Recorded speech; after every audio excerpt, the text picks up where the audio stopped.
anybody want to act as secretary? I nominate Donna.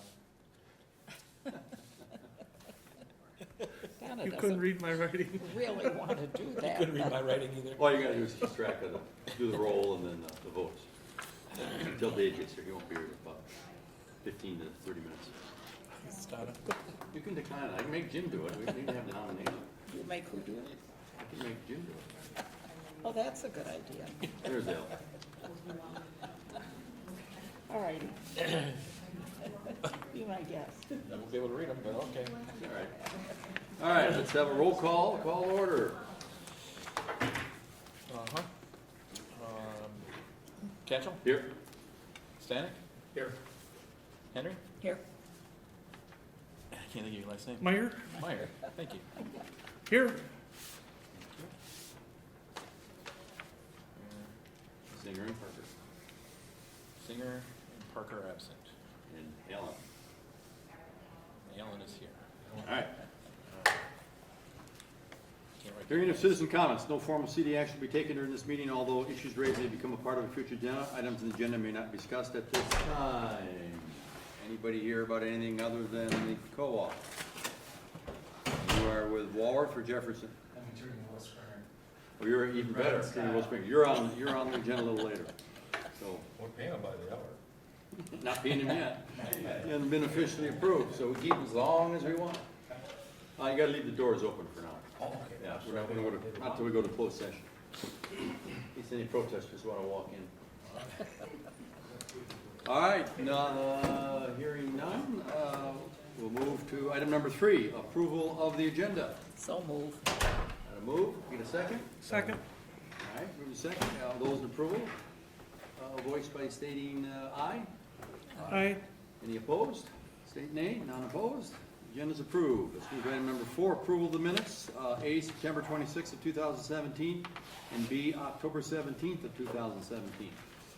Get a motion? So moved. Second? Second. And any discussion on the minutes? What went on, looks like the last 2 meetings. All right, those in favor of approval, voice by stating aye. Aye. Any opposed? State nay. No opposed? Ayes have it. Minutes are approved. Item number 5, acceptance of financial statements. Item A, September 2017. Item B, fund balances. And item C, loan portfolio. Get a motion, approval? So moved. Second? Second. And discussion. Anything jump out at anybody? Nothing? And since Dave's not here to go over an item by item at this moment, It doesn't look like any changes. I didn't see any. I don't know if anybody else, I know we normally spend 3-4 hours a night looking them over. Nothing there.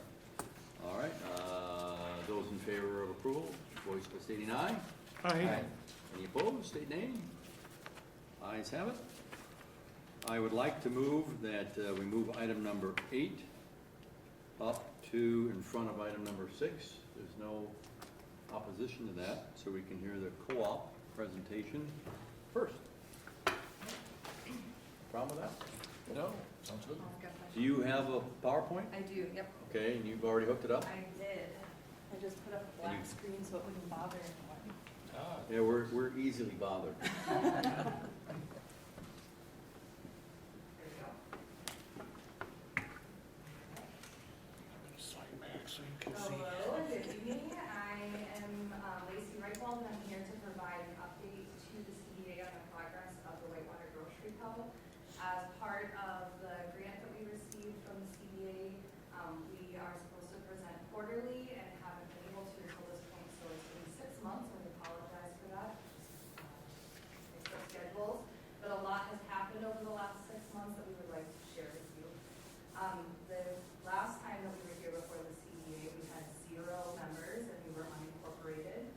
5 days after receiving the grant from the CDA, we were able to begin accepting members, and on that night we received 58 owners that signed up. And today we are at 279. I just got another one in my inbox about 2 minutes ago. Last night we held our first annual owners meeting. Over 100 of our owners were in Who's smoking? attendance, set our Bruce vision Levy. as a group, and we elected our new board of directors. I'd like to introduce to you our new board of directors. They're not all here, but all their names are. We have a board of 7. Joanna Baker, Jennifer Crone, Brianne Diebold Brown, Ann Hardwick, I'm just going to skip for a second, and Lacey Reichwald and myself. We served on the original steering committee, and we have two new board of directors members, Greg Mashak and Al Stanek. I'm really excited to serve on this new board of directors, and we will be electing officers at our first meeting, and we will be receiving board training from the UW Center for Cooperative Development at UW-Madison. This is just an overview of our journey since we started. Back in spring of 2016 was that first up-and-coming food co-op conference, which the CDA gave us a grant to attend and which sparked this thought in Whitewater. Then in spring of 2017, the Food Co-op Initiative gave us a scholarship to attend the second conference in Milwaukee. That's when we decided that building a co-op for Whitewater would be a great solution for the grocery problem that we are seeing. In May of 2017, I think it may have actually been the last day of April, but that's when we received the $10,000 grant from the CDA for legal fees and the promotional costs of starting a cooperative. On May 5th is when we incorporated. We had a goal of reaching 100 owners within the first month, and we reached that goal in 4 days. There's not hard data on this, but we're being told by the Food Co-op Initiative that we're the fastest growing co-op that they've ever seen. And they don't track that, but they can't remember anybody growing as fast as we are. In the summer of 2017, we received a second grant from the Food Co-op Initiative, which was granted through the USDA Rural Seed Fund program. And we're especially grateful to the CDA for that first $10,000 grant because that served as our matching funds for the second grant that we just received in the summer. The journey of our co-op from organizing to grand opening will go through 3 stages: organizing, feasibility and planning, and implementation. Recently, we just moved from stage 1 to stage 2A with our first feasibility study currently taking place. We contracted with Keith Wicks. He's a well-known grocery consultant who works with cooperatives and conventional grocery stores, and he's performing the study for us. He's surveying several sites in town and working to develop a size and location recommendation, as well as suggestions for departments and focuses for us. As we continue to grow our ownership, we'll move through the feasibility stage, which will include a business plan, a pro forma, and an additional market study. All of this data will help us determine key features like location, store size, what to sell, and who to partner with. Before moving into the planning stage, all of our owners will have an opportunity to hear of the findings of the feasibility study and vote on how to move forward. This is a graphic of the road ahead for now. Our first task as a new board is going to be to assign dates and deadlines to this timeline and to begin our outreach in earnest. I want to reiterate that we have almost 300 owners at 279, and we have not done a membership drive. We have not really tried to get owners to join us yet. After we've proven feasibility, our next steps will include a capital campaign. We will follow best practices to determine if a preferred stock campaign or an owner loan campaign will be most appropriate. We don't know yet if that what we don't know is what funding sources will look like for us in the future, but we do know what they look like for most startups, and that's this breakdown here. We are thrilled that to date, grants and community support have been a large source of our funding, and we hope to maintain that level of support from the local and federal government and from community organizations. So you can see here that in most startups, owner shares only account for about 5% of the total amount of funding needed to open the store. Grants and community contributions are about 10%. And then 40% comes from that capital campaign that we'll be looking to do around the 500 owner mark or so. And then 45% or so comes from corporate or cooperative lenders and banks. They're the ones that set the standards for us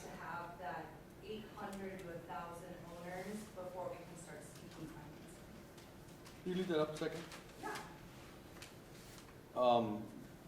Grants, community contributions, are you talking from the community contributions from the population at large or from the city? Yes. Both. Yeah, both.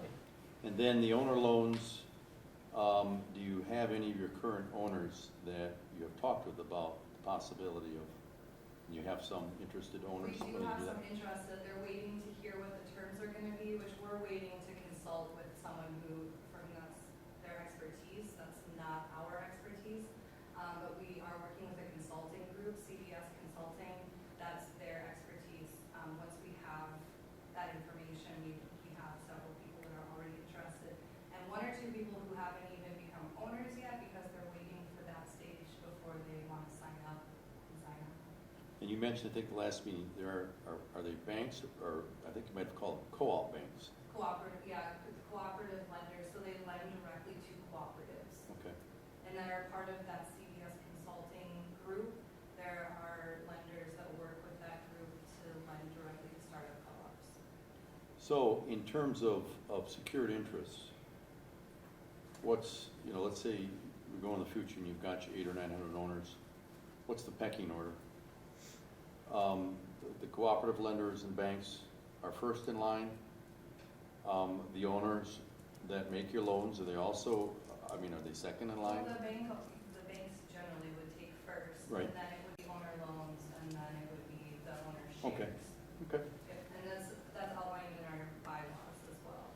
But that's typically how it would be in a loan situation with the bank. The success rate for cooperatives is much, what we heard last night was a success rate, well, I don't wanna save the thunder, you might be talking about it. Well, I'm not, but it's true that the Small Business Association says that within 5 years, a new business has a 50% success rate, that's a lot higher than I even thought it was. Mhm. But for a cooperative, it's 76%, and for cooperatives that follow the model that we're following, FCI's data says that it's 90% success rate for 5 years, or after 5 years. Good. The owners that were present last night worked to build a vision for the store, which currently looks like this. This is our working vision for the new board of directors. The Whitewater Grocery Co.'s mission is to provide local jobs for local people, to support farm-to-table eating, to be a model of environmental sustainability, and to create a third space for the building of community in Whitewater. To accomplish this mission, we will build a grocery store that sells local and organic foods and is as affordable and accessible as possible. This is the mission and vision that we're moving forward with now. It may adapt and change as our membership changes over time, and by the time our store opens, it might look different as well. Our former treasurer, former on our steering committee, but is still on our board of directors, Jen, was ill tonight. So Anne is passing out our financial report, and we're gonna do the best we can to present it to you. Jen knows this inside and out. We know it pretty well. But we're gonna do our best.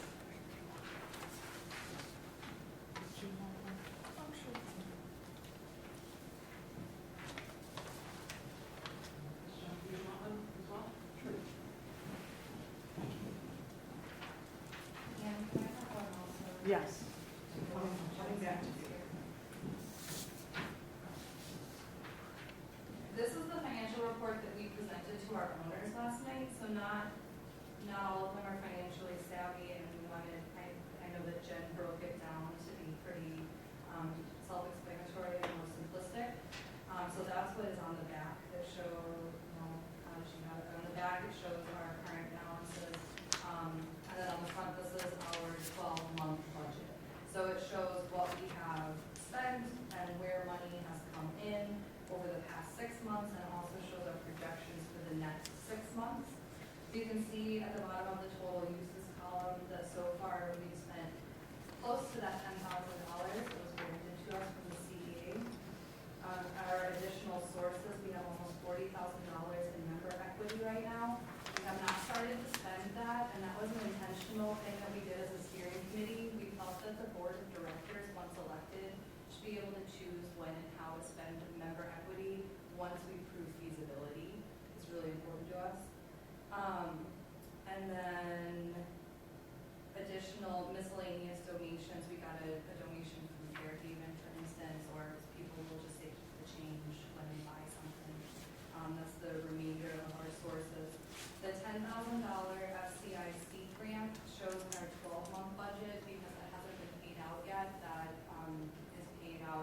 we use it.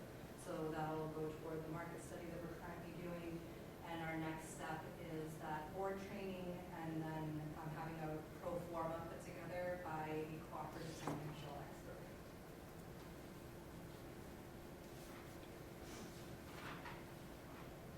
I believe after that, we're opening it up for questions and answers. So if you have any questions on this financial report or anything else, Brianne or myself or Ann would be happy to answer those for you. So you had your first meeting last night? That was our first meeting with all of our owners invited. Well, we've got several of our board members are owners, and we've got one on the board of directors. We kind of talked about it in front of you before, just because you remember we're not going to require anybody to abstain, but if you're on the board or an officer, it would just be pretty common knowledge. You'll abstain in any vote that you have with a call. Sounds like you're off to a really good start. So what are your plans on a drive, a membership drive? Is that one of your next steps? It is one of our next steps. Our first step is that board training. We really want to make sure that we get our governance and policy under control. We think that's the foundation for a strong organization into the future. And then Jacqueline Hanna, who presented to our meeting last night from the Food Co-op Initiative, said that she would consult with us for free on putting our timeline together. So we can start to hammer out some dates and say, this is our plan, and really start going after some of our deadlines. And part of that will be that outreach campaign. We talked about it in our outreach committee, doing something in the spring because winter is so crazy and everyone's busy with the holidays. But of starting a ownership campaign in the spring. No, I know you've been very systematic about doing this. You're not going to cut any corners because you've got a plan that you have to follow in order for it to work. So I commend you on that, and off to a great start. Commend you on that. Anybody else have any questions? No, thank you for the presentation, the update. We appreciate it. Thank you very much.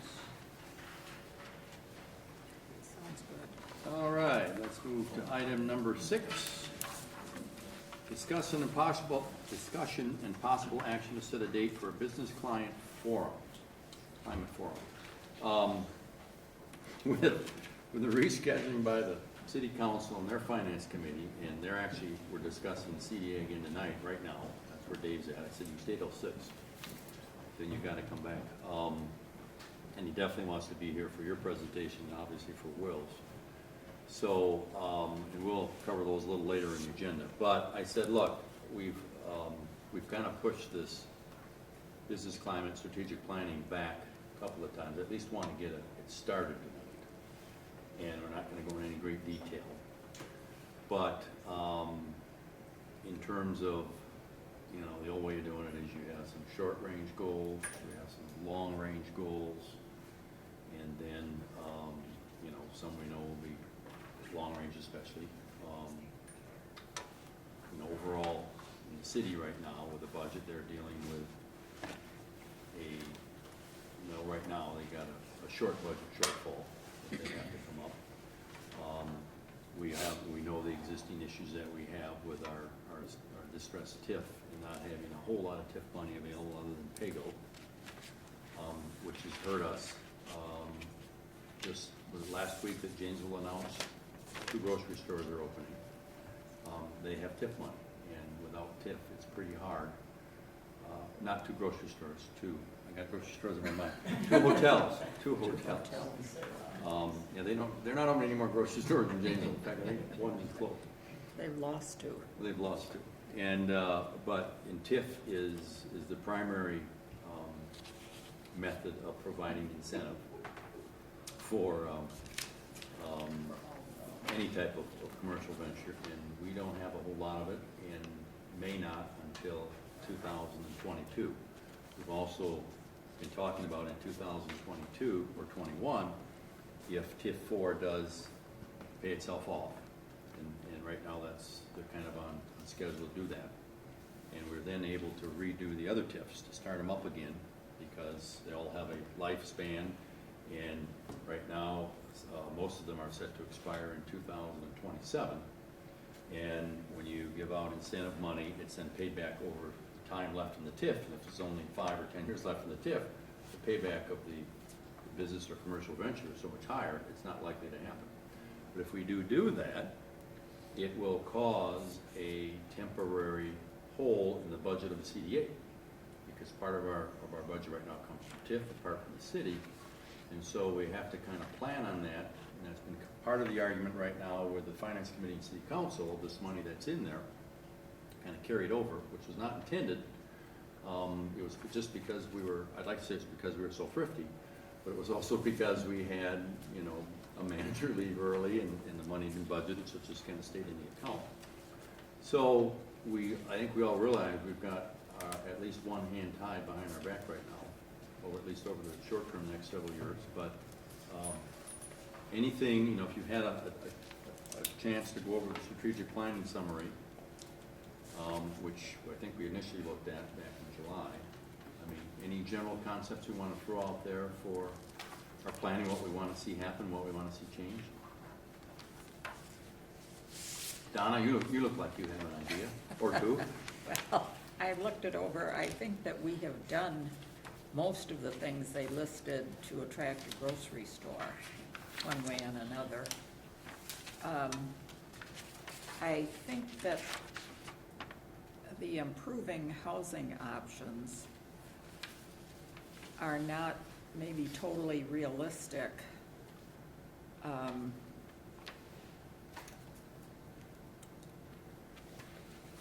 In our own neighborhood, this bit of promoting high-density housing near campus has been something of a problem due to Parking issue down on Scott Street. on Scott Street. And they've suggested making Scott Street a one-way street, which would mean that all the students living, and there are about 65 cars on Scott Street living there, and they would probably coming from the university or residents coming from Walmart in that direction would come up Janesville Street, then over Walworth and down Scott, which would add to the congestion problem at Janesville and Walworth, because they would be coming up Janesville, have to cross traffic in order to go down Walworth. And I think that in suggesting these things, they have to make sure that people are definitely making themselves really knowledgeable about all of this. Now, some of them at Plan Commission had driven down the street, understood better what was happening, but when this housing is brought south of Main Street and into a different area, they have to look very well at the neighborhoods, where they're putting them. If you drive through some of those neighborhoods now, there's much more parking on the streets than you've ever seen before, and you have to. And this is part of what the redeveloped single-family housing around and near the campus. This is affected by this too. If you bring all this high-density student housing into this area, you're going to have less chance of having young families or retired families. They have to look at the whole picture, and I don't know that there's an easy answer to any of it. So, as I say, I think some of this maybe isn't totally realistic, maybe requires a little more discussion. I think this was the city council? Yeah, that's city council. Plan summary. And so, I mean, it's throwing spaghetti against wall seals with sticks, throwing every idea out. In the past, CDA in their involvement primarily for TIF money has never been involved in residential housing. The last major subdivision out on which is done out on the west side was a city project. They bought the land, did it that way. Or I don't think, did they buy it or did they already own it? Yeah, we brokered the whole thing. Brokered the whole thing. Yeah. And so, I don't know what land the city has right now in its not a lot. Not a lot that would be developable, but, and so, you know, we've never really used TIF for residential of any type. And I don't know what TIF involvement there was, if any, in the Indian Mountain subdivision. I don't know if there wasn't, I just don't know. I don't know if we did for infrastructure, I don't know. Far bit. And to do a project like that with our current situation, we probably can't. Even if we decided, could do it, first of all, and decided to do it, we probably can't touch it until 2022. Yeah, and I would say too that it's not incumbent on the city council or the city taxpayers to provide parking for those residences. That should be, It should the be burden of the landlord, provided so. by And then they're planning the development. landlords, but our ordinances, in some cases, need updating because having spent a number of years Mhm. on plan commission, they require less parking. If you've got 10 kids in a duplex, now you pretty much have 10 cars, and the ordinances do not require that much parking. And so maybe that's something that needs to be. But I think, I mean, again, it's not really a CDA issue, but on when you were Yeah. talking in front of planning commission, I think you're in front of planning, you got up 2 different Yeah. times. There's not parking for all those cars, aren't they? Just not using it, aren't they? No, there's there's not. I talked to 3 of the kids. No parking in the yards. It's a place for 5, a house that's been made into, now is allowed to have 5 unrelated. And the only way to park is if they're behind each other. And so if one has an 8 o'clock class, then maybe 2 others have to move. And so they wind up parking on the street. What do they do in the winter, when you have no parking? Well, they haven't been there in the winter yet, and I don't know what they're gonna do, but What yes. about last year? Well, we didn't have that duplex back there last year. Well, And, what you're talking about, the whole street.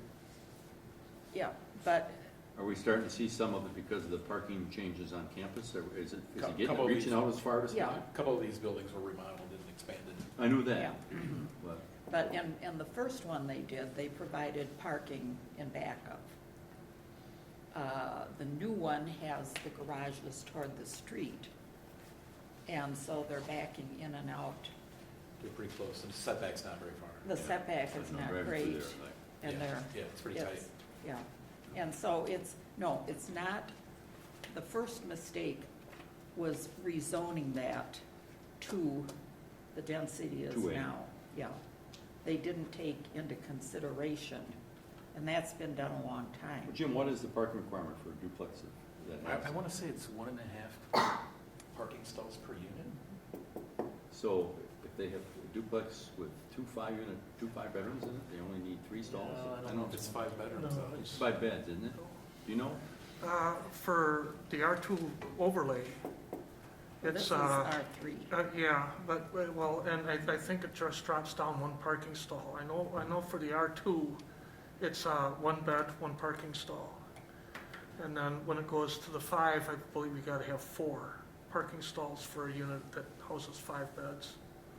Yeah, that could be, because there are the 2 garages, a double car garage on each side, and then a couple places. Yeah. Mr. Chairman, if I could? They can Yeah. probably, I know we're talking about setting a date for a business climate forum. I think that's the agenda item we're on. And in fairness to Dave, Dave is new and is finding his way. And as you know, we've probably, we've got a lot of things on our agenda. I would suggest that we plan at this point and give Dave a little time to find out, get his legs on the ground. So a business climate forum and setting goals, I think we can set some very broad goals, and I think you could almost take those out of a textbook. I would add that I think they need to be 2 separate meetings. The business climate meeting was originally set up that it was going to be a business person in town who had requested this meeting with maybe 1 or 2 other businesses. There's somebody from the chamber who wanted to bring some things to our mention what they thought the city could be doing. What's this, is it gonna be, is this a joint meeting with? I think the city council has put it on to the CDA. It was going to be a joint meeting. Okay. It was too hard to schedule together, so Okay. they want the CDA to take the ball on this one. Do you know who that person is? Yes, and I've talked to him Okay. one-on-one. Well, then, So the reason this is back, frankly, is because I had put in my notes that we were gonna talk about it again in October, because some of the parties that would be involved with giving us information in that meeting were not gonna be available until Correct. mid-October. Right. And so now we could certainly set the date, and I don't have time constraints that prevent me from setting up that meeting or working on with you guys to start setting up some goals. We're good on that. It's just we need to set a date on it. I don't want to keep punting on that one. Yep, and I don't think they need to be together. No, The business climate is just to hear No. some. and the people- goal setting was something that I thought we would start the process Sure. in this meeting. I don't know, with time Yeah, I constraints, don't believe. that we're gonna get too Okay. far with that. So if you guys, I mean, if the committee has an idea of like when you approximately like to see this, like, let's do it before Thanksgiving, or let's do it after Thanksgiving, or let's do it early next year, just say the word and I'll set it up. Well, I move the table this until our December meeting, November. December? I think we've got, well, okay, let's say November. I don't know what we are, in 2 or 3 weeks, you would be able to put together a set of business goals, and we'd be setting up this business climate forum. Well, that's a different thing. This business climate forum was simply to invite some members of the community and business community to tell us what they thought of the business climate. And I don't think it's meant to be some big, elaborate thing. It's could be more of a roundtable. Yep. So I And think it we're should meeting be on the as soon as 16th possible. of November. Well, we haven't set a date. Because the fourth Thursday is Thanksgiving. Which is essentially 18 days away, isn't it? 16th is, I can eat that. 20, 21, 3 weeks. 3 weeks. 3 weeks. But I don't know if this is the right time to bring this up, and I'm moving away from us resolving this issue, and I apologize. But I brought this up once before, and I read tonight's Whitewater paper, and do you know anything about the Southern Housing Region consortium that consists of Columbia County, Dodge County, Jefferson, Kenosha, Ozaukee, Racine, Rock, Sauk, Walworth, and Washington? There's a public hearing about a community development block grant, and the eligible CDBG activities include economic development, public facilities, housing, rehabilitation, home buyer assistance, special housing projects. Yep. Do you know anything about that? I've heard about it, yes. And Vicki knows about that. Okay, maybe when we have Vicki, we should be talking about that, because that goes straight to your issue, sources of funding. Mm-hmm. Okay, but I would move that we table this until, table business climate forum and setting goals until November. Is it, you comfortable with that? And I think in the legal term, you mean postpone, not table. Okay, sure. Okay. I would say the business climate meeting needs to be done as soon as possible. It's been put off for Yeah, July. we put it off for several months. And you don't have any idea with the one business party that brought it up? I know they had some scheduling issues up through That October. shouldn't be an issue anymore. And, It's not an issue. and again, the only question would be whether you want that done in conjunction with your November CDA meeting, or Yes. whether you'd like that to be a separate meeting. If it's in conjunction with the November meeting, we simply will have that as part of the meeting at the beginning. I'd say we put a half an hour limit on it. We put it at I can't see 5:30 and the going longer. CDA meeting starts at Greg, do you 6. still have issues getting back here? No, I don't. Right now, I don't, so. Okay, so do we want to just schedule the meeting at 5 o'clock instead, or do we want to stick with 5:30 and just throw the regular meeting after? I'm open either way. Either way to me. Matter? I'd rather leave it at 5:30. Okay, 5:30, all right. Okay. all right. So we will have a business climate forum as part of your November meeting. Okay. I'll set it up. Are you going to invite the businesses? I'll invite whoever you Or want do to. you want me to reach out, or you want to take care? No, I'll do the invitation, just make sure Okay. that you give me, if anybody's got an idea of who should Anybody be knows there. who I already definitely. know your list. Yep. I still have that. Okay. Do you- Anybody else? Ally, got anybody else? Greg? Do you think half an hour limit is gonna be enough? Well, If you get not several- limit, let's schedule a half an hour discussion. Do you And do think- we want that Make it formally longer. as part, do we want that formally as part of our CDA meeting? Or do we want that as a separate meeting? Reason being that CDA meetings are taped, non-CDA, well, if you're here, okay, it doesn't really Any meetings matter, will be taped. because it's, yeah, huh? Any meeting's gonna be Yeah, taped, so- and I don't think it's anything that, We'll just put it as Would sort of like require a a public closed comment session. type thing at the beginning of our CDA We can just throw it in. Okay. meeting. Okay. All right. Item number 7, discussion possible action regarding CDA 2018 budget recommendation to common council. In deference to the guests we have here and trying to get them out, could we bump that later? Let's bump that after item number 9 and number 10. Item number, we want to go 9 or 10 first. Did we already do 8? We did 8. Sorry. Sorry. Here, can I give you It was quickly? taped. Yeah, It was taped, let me just give you our handout. On front I just thought since you were still here, maybe we didn't get to. No, we're No, this interested. is just fascinating. fascinating? Did you load my presentation? What's that? Did you load my presentation? I don't have it. What's that? 10 will probably go quicker.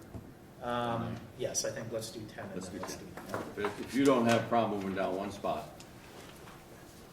And we'll jump to item number 10, discussion possible action on resolution naming Brennan Stile, SC of Janesville, as legal counsel for Whitewater CDA. And here with us tonight is attorney Will Springer. Now, we all know Mike. Mike, correct. And first, I just want, do you want me to stand up there, or? Stay there. Okay. Unless you feel better standing up. Okay, thank you. First, I just want to thank you for giving me the opportunity to come tonight and speak. I know most, if not all of you know, Attorney Mike Grubb. He's in Arkansas this week, so he's unavailable. I work very closely with Mike. Mike has been my supervising attorney for 5 years, so he and I get along pretty well together. So he and I put together the proposal. We received your request for proposal. I want to say thank you for sending it to our firm. And we sent that to you on, I think, September 13th, and it laid out everything that you had asked. So I'm kind of here just to answer any questions you may have about me or our firm, and go from there. I'll just note for the members, I put the two-part proposal in your packet, so you had it to review. For those of you who weren't at the September meeting that we had to reschedule a couple of times, I did review the responses from other firms along with the recommendation that we go with Brennan Stile. Not only did they have a very strong background in the kind of work we were looking for, they also happen to be very economically priced compared to some other options. So I think in this case it was a marriage of scoring high in both areas, and that's the recommendation for you. And I think we're all familiar with Mike Grubb, and that he lives in Whitewater. He used to teach in Whitewater, and he's been on this board, and he's chaired this board.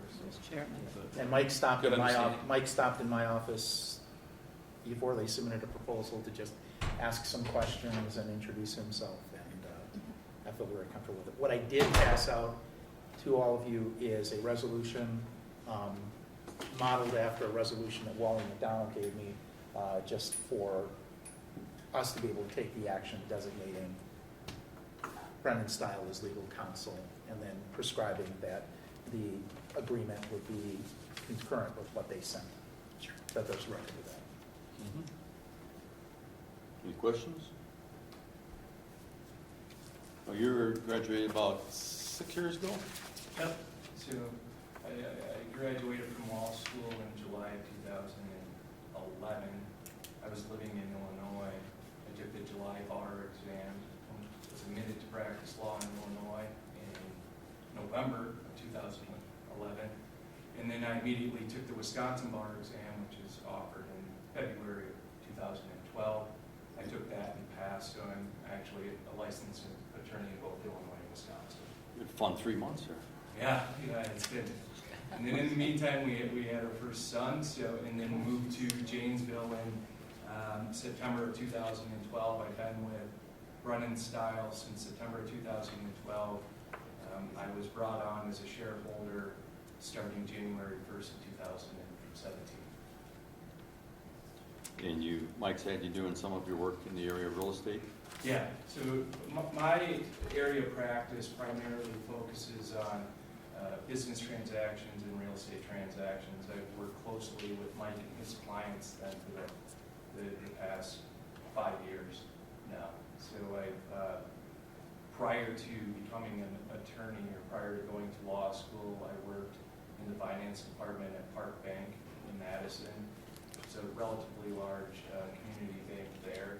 I worked there all the way through college.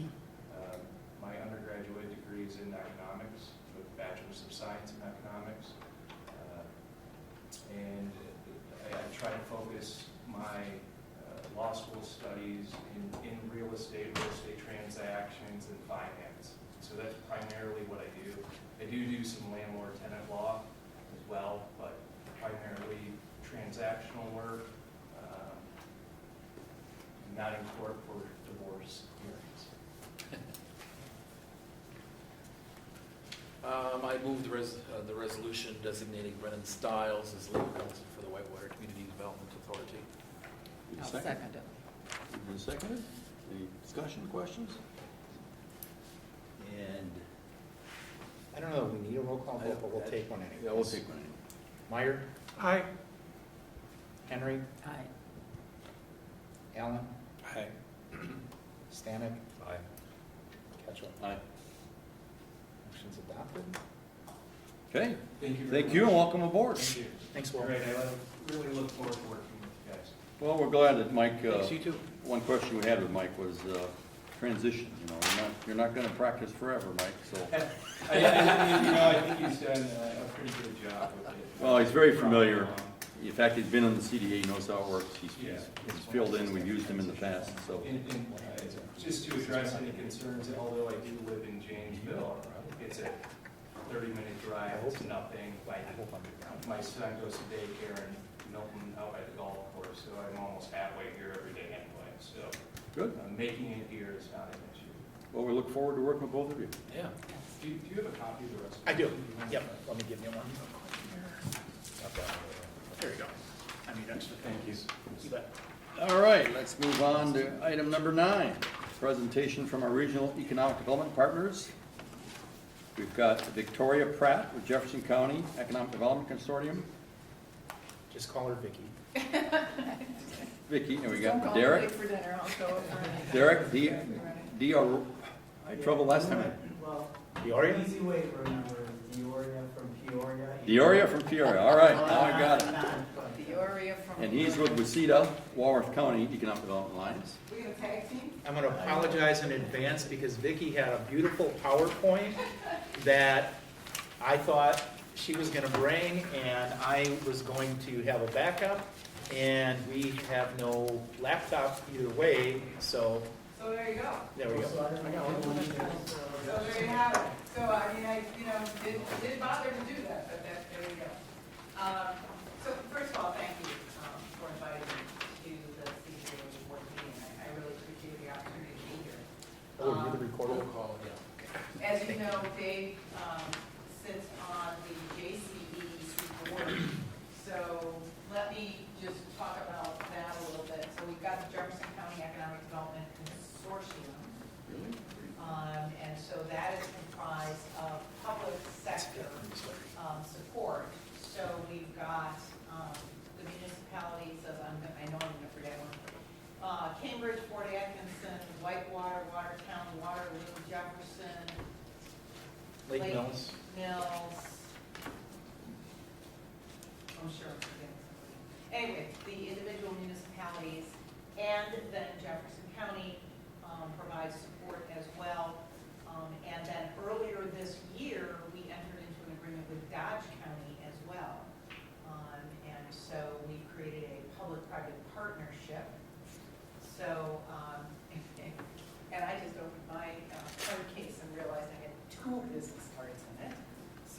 apologize for not having business cards. My name and contact information is on the slide. So anyway, Dave knows where to find me. Knows where I live. So I run two organizations. So the card's printed on both sides because we've got the Jefferson County Economic Development Consortium and we have the public-private partnership, which is the Glacial Heritage Development Partnership. So the JCEDC was formed back in 2003, and there are intergovernmental agreements that get signed every 5 years to commit the municipal support for the JCEDC. We act as, so JCEDC acts as the fiduciary for a couple of different programs. One of them, as you were mentioning earlier, the consortium, we run the home buyer counseling program, which helps people buy homes as well as rehab homes. We manage the county's revolving loan fund, and then we've also got an EPA brownfields assessment grant that we're managing at this point. This is what I was talking about? Is that what you said? Yes, that's one of the programs that's part of the public hearing that you were reading about. Okay. Is the home buyers program. We're part of that Southern Housing Consortium, whatever it is. But do you only work in Jefferson County then, or what about We manage the Jefferson a County county one. portion of that? Yes. Who we manage- manages the Walworth County I have portion? no idea. I'm sure, so I'll find out. I'm sure it's done on a county government. I mean, I know who manages it in Dodge County, but I don't know who manages it here. My understanding is, and I remember talking to a previous city manager, and I said, there's all these different programs, community development block grant, and he said they're aimed at urban areas, and I'm guessing that somehow people now have allocated this to consortiums of rural areas that in aggregate have enough population to equal that of an urban No. area. I don't, that's my assumption, but, No. no? Okay, well, somehow this has come about. It's been about for a number of years. Why That hasn't program's been in Hasn't place for years. Walworth County or the city of Whitewater been involved? I'm not pointing fingers. So, look, I'm gonna take a stab at that. I'm gonna take a stab at it. And I've only been with Jefferson County since September 1, 2016. But those programs are dependent on working with your local banks. And if your local banks aren't willing to participate, then you're not seeing the involvement of those program dollars in your community. Well, at one time, we did have a home buyer assistance program. When I was on the CDA last time, or the planning commission, we had a home buyer assistance program. Well, I know that the one that runs under Jefferson County, Yeah, which mimics and mirrors the way they're run across that consortium, is that it's very much dependent upon the participation of local banks. do you know if we've approached any local banks? All right. We've approached all the banks in the county. I can stand here and In tell you Jefferson that not County. all In the banks Jefferson. in the county participate. And then WHEDA, WHEDA, they're into that home buyer assistance. Right, but they're not part of this. No, they're not part of that, but that's an additional. That's Wisconsin, not Walworth, WH? Right, it's Wisconsin Housing and Economic Okay. Development. Right, and actually, as I was talking about at this morning's board meeting, we did get some preliminary dates today from the WHEDA to set up some training sessions in both Jefferson County and Dodge counties to really focus on some of the mixed-use development and solving some of the housing issues that we're all facing. Because I got, young workers don't want to buy homes. Right. They're not interested in buying a single-family home, that's not what they do. And solving the development dilemma that's related to that, because the cost of development is still very high, but you can't get the same market rate rents in the rural communities that you can get in Waukesha County, Milwaukee County. Yeah, we have a very unique situation here in Whitewater because we have a lot of young entrepreneurs who have bought up old buildings, old homes. We've allowed them to turn living rooms into bedrooms and turn closets into bedrooms. And what's going to happen when the university builds all these new housing units and the large housing units get built, there's gonna be a migration to a place where every student has a bathroom instead of 5 having a bathroom. That's right. And those properties are going to be sitting out there, and these You are exactly entrepreneurs are gonna be going, I wanna get rid of it, I wanna get rid of it right away. And we need some money to help them. I support the landlords in that regard, they're entrepreneurs. But a rehabilitation program, this is a community that needs one more than anybody. And there is rehab money in that program. Do you have any idea how much money is available? Off the top of my head, no, but here's what I do know is that there are all kinds of limits and rates, and if you send me an email tomorrow, I will have my housing person who knows this program We'll send you an inside email and tomorrow. out, Sure. explain it to you, that there are limits based on the value of the home. Can I ask a question here?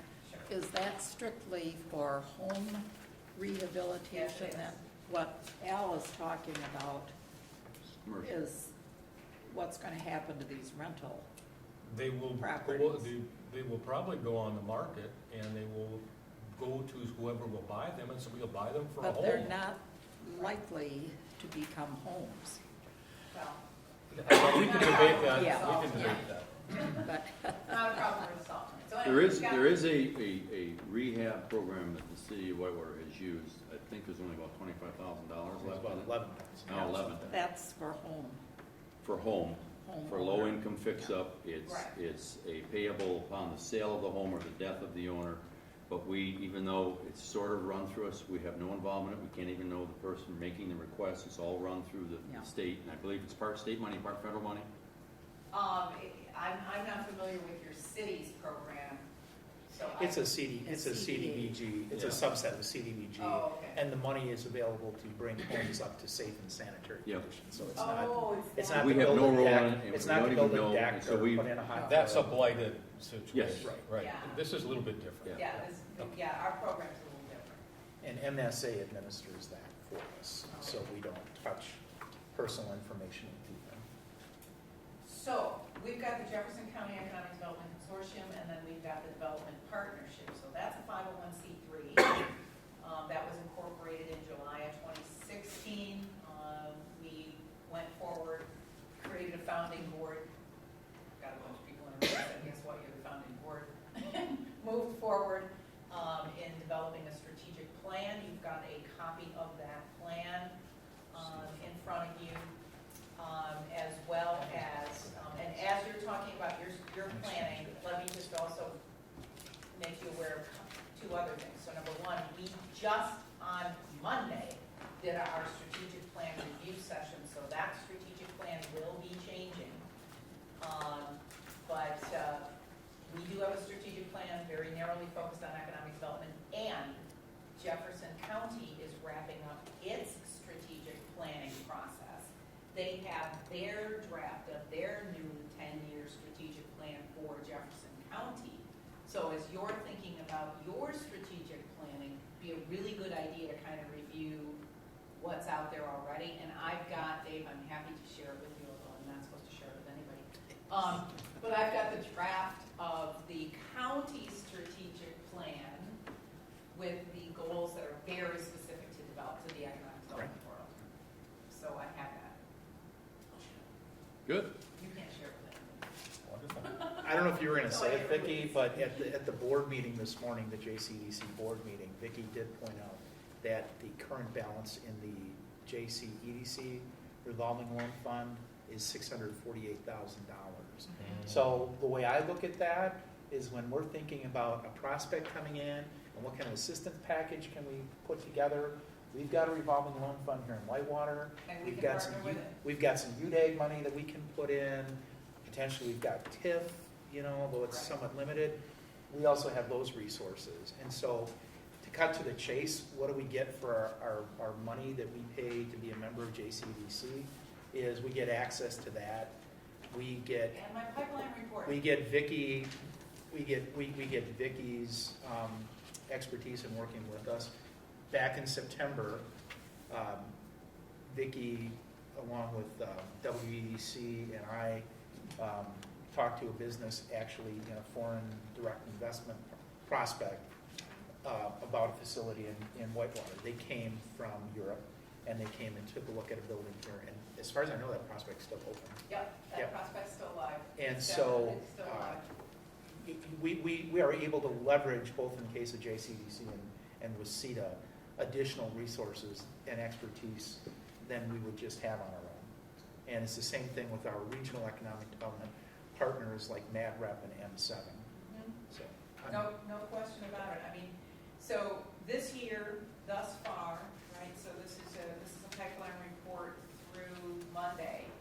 I've had 43 opportunities in that pipeline. So I send out site searches. Dave gets them from me on a regular basis, right? You know, if I'm contacted and there's an opportunity to really ferret out, understand what the customer is looking for, figure out what areas we can send out that search, and I will send out searches, you know, again, 43 of them thus far this year. Interestingly enough, 26 of them have been manufacturing focused. They are predominantly 32 of those 43, which was a real surprise to me. I've been doing this work for almost 30 years in 5 different states. I fully expected that the vast majority of our new opportunities were going to be existing businesses that were expanding. Guess what? 32 of that 43 are new business opportunities, not existing businesses expanding, although we did have 11 of those, and primarily manufacturing. So I was very excited to, you know, pull the numbers together. We do a pipeline report every month. The board gets to see that. So, you know, there's a lot of activity. And I was going to wrap up, the last slide I was going to show you was our revenue and expense projections, what we have for 2017, what we have for 2018. So our support from Whitewater is $4,413 a year. That's less than 1% of our operating revenue. We've got a total budget proposed for 2017 of $458,004 on the revenue side. For 2018, that's actually projected to go down a little bit to $453,182, and we should come in next year with, you know, a whopping $3,400 in the bank by the time we get done with all of the expenses associated with the work that we do. So I've been working with Dave, been spending a lot of time with him, you know, and look forward to expanding that relationship going forward. Happy to take any questions you have. and I'll note that prospect, the building we showed, was on the Walworth County side of the line. The back of the building happened to be on the Jefferson County line, but nonetheless, Vicky's, I've confirmed with her that she doesn't look at just the Jefferson County part of our business park. It's like if there's an opportunity that comes her way that maybe didn't come Derek's way, we're working together. Yeah, I mean, if I got the lead and, Yep. you know, he responds with something that's on the Walworth side, what am I gonna do, say no? That's ridiculous. And we will. Never gonna do that. Yeah. Never gonna do that. You're gonna serve the customer's needs, because frankly, we all know that if Whitewater gets a new business, everybody benefits. I mean, we know the commutation patterns, we understand. Why do we do this, right? We do this to create higher wage earning opportunities for our residents. We care about rising household income levels. We care about those types of things, so, and we know people drive. Any questions? Anybody else? Terrific. Thank you, Vicki. Derek? You have to top that now. I had, yeah, How much money is in your revolving loan fund? we do, yeah, so we talk about this all the time, we have about 350,000 in ours. And we do have 2 prospects that we're working with from Whitewater, hopefully. Okay. I think I left my plan on the first. Spread out all over. I had a presentation too, but that's all right, I'll just talk about it. But thank you for inviting us, both of us and myself, and for your support. One thing that I get asked all the time, because we are in the N7 region, is what's going on with Foxconn, what are you hearing and all that, so I just thought I'd open with that quick and a few different things about that. Gateway Technical College, as you know, they're one of the strategic partners, so they've had about 50 people from Foxconn working at their Sturtevant location there, and told now they found a 200,000 square foot building nearby. They're trying to hire about 200 people right now to get started with that. Been in a number of different meetings with a bunch of the EEOs from number 7 to talk about what are we going to do. Vicki and I were talking about this before about the whole workforce thing, and I think it's either going to make us or break us, but I think it's a good thing, and we'll hopefully rise to the occasion. But just a couple of facts when you've seen that, I mean, literally 1,000 acres, 10 million square feet under roof, 3,000 employees to start, and then up to 13,000. You know, I think about almost 10,000 of the jobs, they talk about being, more of a worker with technical skills, but what I'm hearing is it's not just the basic unskilled worker, it's really what we would almost consider pretty highly skilled with a lot of CNC training. So Gateway's already gearing up with a $5 million grant to try to beef up their operation to be able to do that. So the big thing for us, though, I think, is the fact that they have about 150 suppliers that will come with them. And we know that Walworth County will be ripe for some of these suppliers. And so, and then they talk about 10,000 construction jobs over the next 4 years to do that. So, and then probably 22,000 extra jobs that will result up. So whether those numbers are right or not, I don't know, but it does seem very likely that it's going to happen. And there's been a few hiccups and things, but I think it will.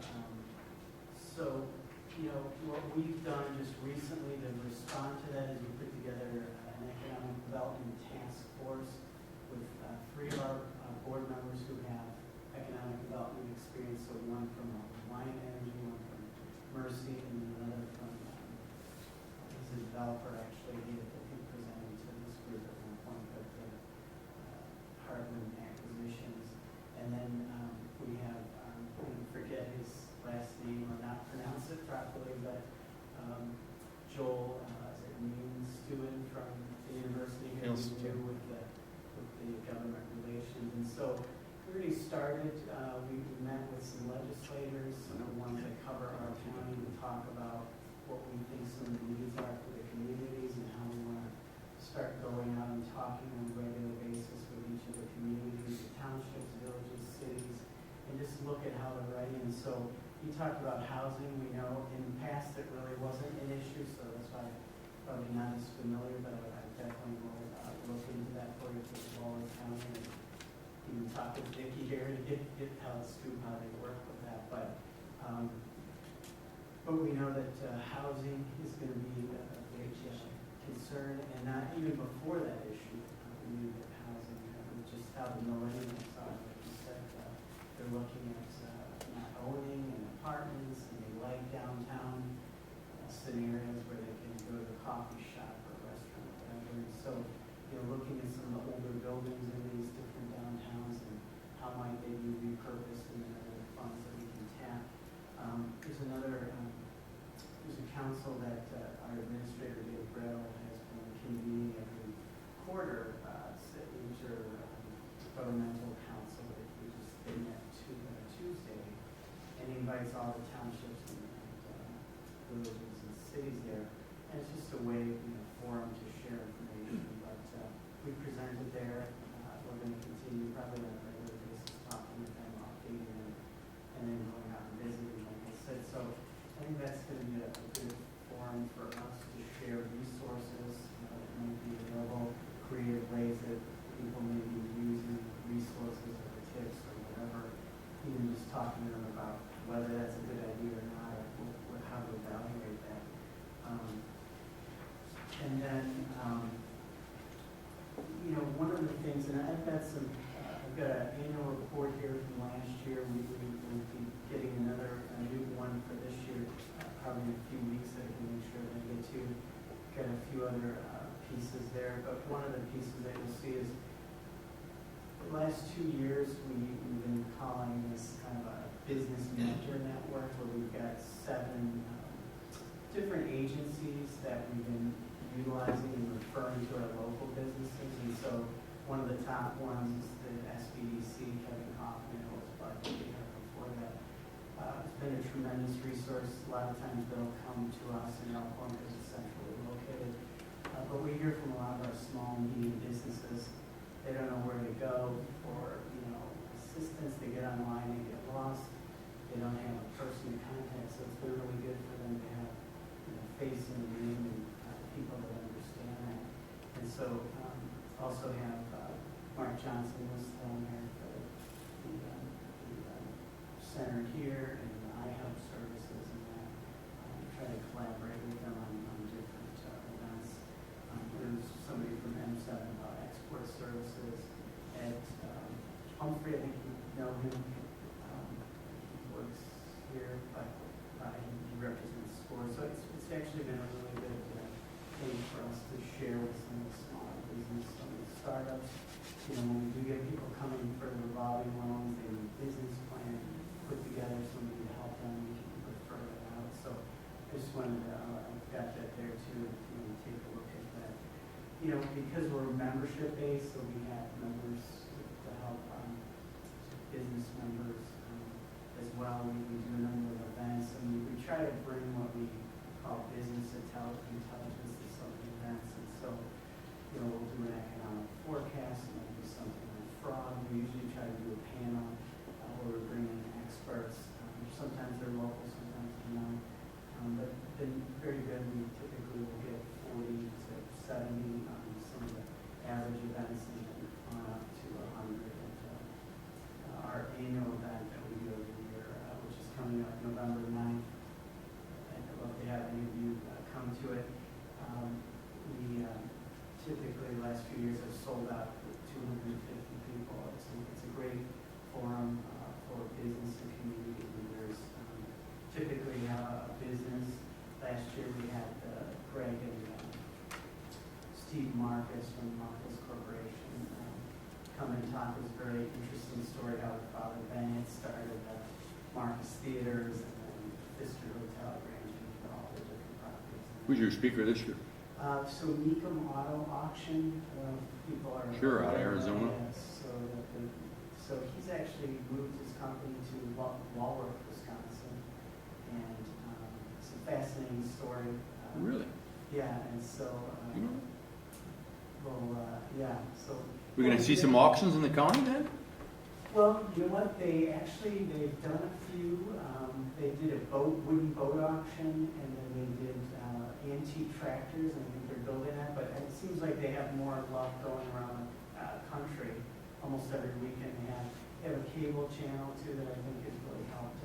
So it's really, their operation is amazing. One of the things we're going to do, something fun, is we had an auction at the end of his presentation for some passes to go to their facility and see, because it's this nerve center, they call it, is state of the art, and just their process on how they really say it's a finely tuned machine. But just a kind of inspiring story from some local that's moved up here and they're here.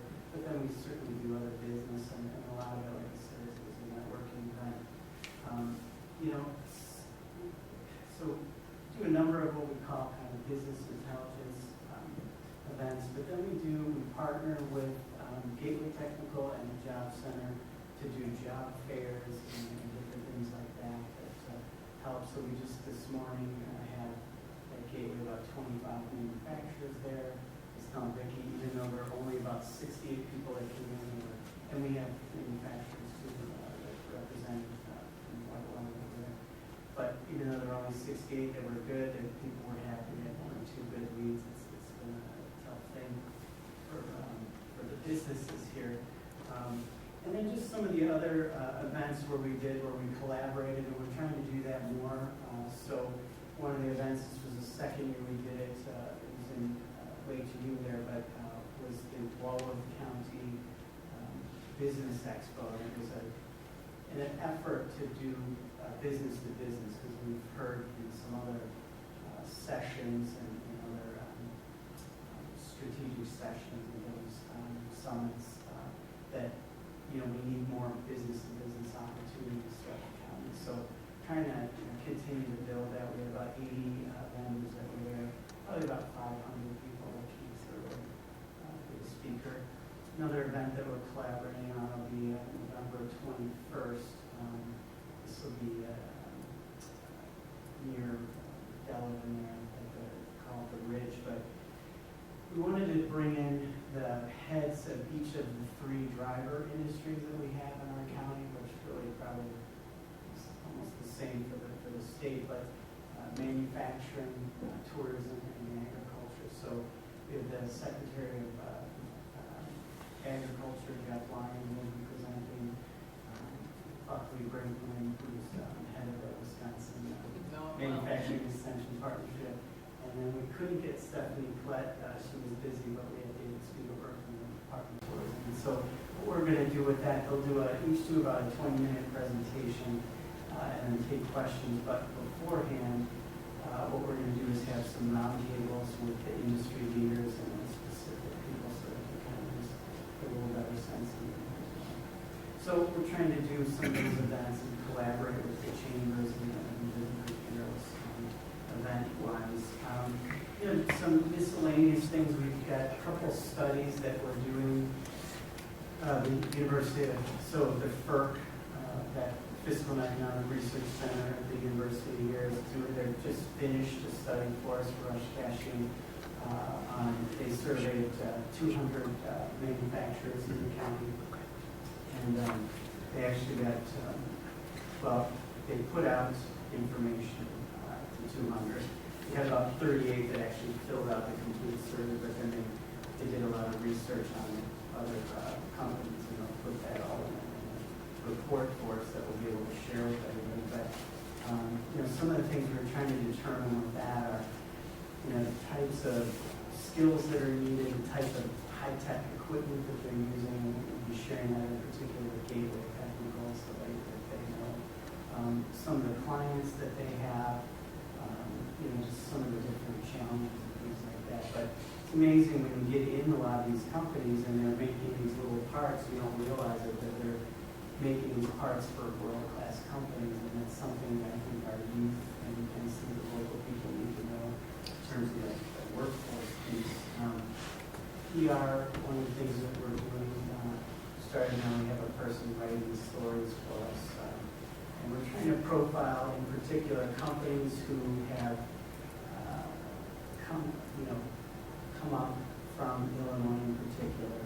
And maybe they were coming here with a second home, but they started with something and then eventually moved to companies. So we want to kind of continue to do that because we feel like that it's really hard when we talk about Illinois and we need to get these business, but where do you go and who do you contact? And it's easy to do this shotgun approach and not really get anywhere. And so what we're thinking going into the next year in terms of attraction is start actually working through some of the channels that the tourism use. So the Lake Geneva Visitors Guide, they print 150,000 of these, and they get taken by a lot of the visitors, but a lot of the second-home people. So, we've got an ad running in that. We want to look at a couple of other ones at the Lake and Keith, and just that simple message, really, not even if they move the company here, but something to the extent like you love being here, so why not open an office or another location so you can spend more time here. Because we hear that from a lot of the companies that we're talking about, we'd like to move the business, but we're not sure. Our family we've got all our roots there, and if we move it, are we going to lose our, so I think we start to, and this is so right up here, I think, for people to do that, and I know that people are doing that. So, I know we'll talk to you about those efforts, but, loans, we have this money. The banks have been good referrals for us, but then it's just been hard to get the candidates to either really complete it, or if they do, they just really don't have the collateral or the credit. And we do try to be lenient, more so than a bank, but it's still What's the interest rate? been difficult. Pardon? What's the interest rate? So our interest rate typically has been between, say, 4 and 5.5 when we've done it. So it's not low, but it's, we're taking a risk. It's not high either. It sounds like your focus is on manufacturing, or that's one of your strong focus areas. I mean, that is not, but not totally, yeah. But yeah, we definitely do, and I just have one more thing that I'll talk about, but do you have a Oh, question okay. about that, or? Yeah, it's curious that we have almost full employment, or approaching full employment. Everybody in our business park is trying to get employees. The demographic projections are that the baby boomer generation is gone, and there aren't going to be that many workers. Why are we focusing so much on manufacturing? Because we're good at it? Yeah. You want to answer that? Pardon? I want to answer that. You want to answer? No, but you go ahead. Well, because I think, well, so a couple of things. Everybody talks about, geez, we've lost so many jobs to manufacturing over the years, and that's true, but, a lot of it actually has been lost because we've become more productive, right, with automation and more efficient, and then low-skilled labor still continues to go abroad, but what's happening is, I just did a presentation the other night for that counselor I told about, but there's this reshoring effort that's happening, and since 2010, there's 330,000 jobs that have come back. So why do it? Because they do have good paying jobs. But if there aren't enough people, Well, are you tilting at windmills? Well, there are people. So we have probably 18,000 people that commute out of the county for work. We have a lot of young people that go to our different colleges, and then they go out, they go to a bigger city or whatever.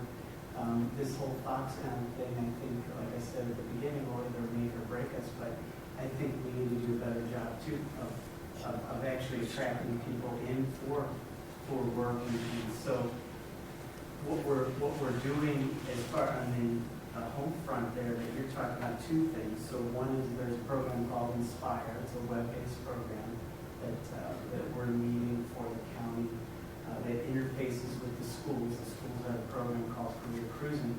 And what that really is hopefully doing, and we're seeing these crop up, I don't know if Jefferson County has it or not, but what we're doing in the county, we actually have a dedicated person now who is actually working with the schools and the counselors to talk about this program, get them set up, and then we're also going on the other side and getting the businesses set up.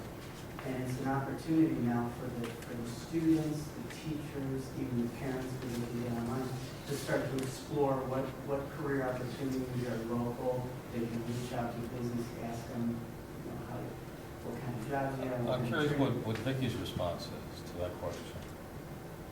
As far as, the manufacturing demographics. Right now, our largest industry sector in these counties is manufacturing.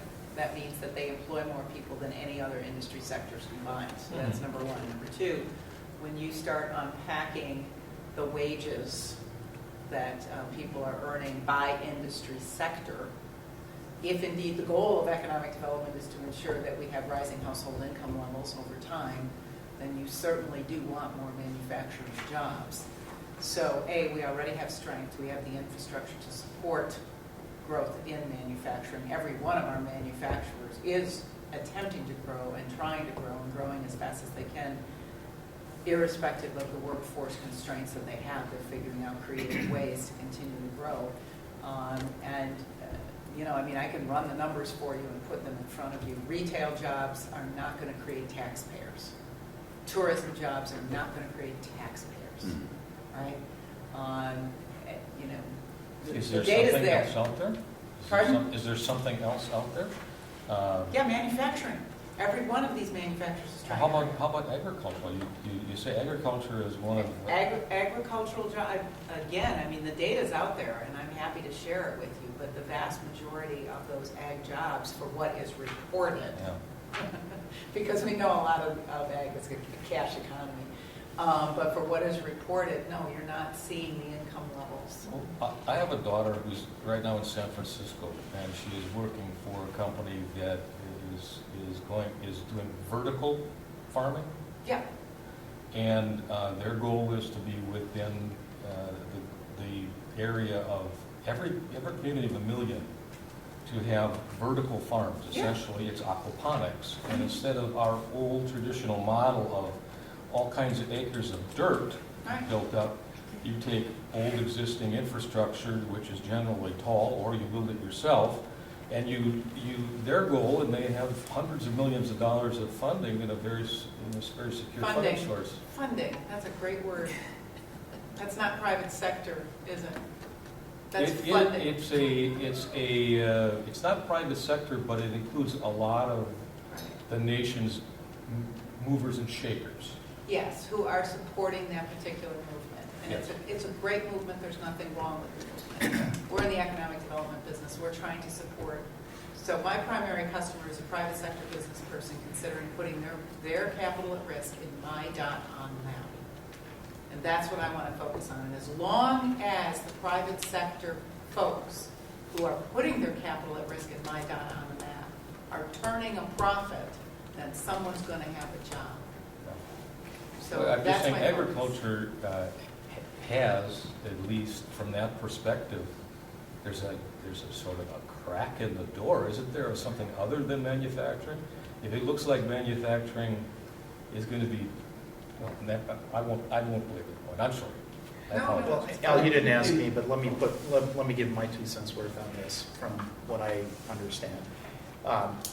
First off, with manufacturing, there is an evolution of manufacturing. There's more trend towards advanced manufacturing, and some businesses that I've dealt with in the past, they have a problem with recruiting and retaining new workers, and so that has forced the issue, where they look at, how can we automate, but then in doing some of that, it requires more advanced skills and therefore raises wages. Exactly. So in that sense, working with existing manufacturers to, be there and assist them in that conversion definitely yields benefits. The other thing too is, and I know it's a hard mindset to break, and I haven't gotten there yet, but in economic development for years, right, the measure has been how many jobs has it created? And I've been to some national conferences where the talk has been, that really isn't the not the primary right measure anymore, because there's a lot of other benefits coming. I mean, you can look, and in the business park here, we have businesses that, yes, they create a lot of jobs, but they also create a lot of value on our tax base. And even if they're automated and they have less workers, the value of that business in terms of the tax base, property tax base, is going to be the same. And so I think we need to take a different approach in how we look at that. And jobs may be a measure, but not the singular measure that it might have been 20, 30 years ago.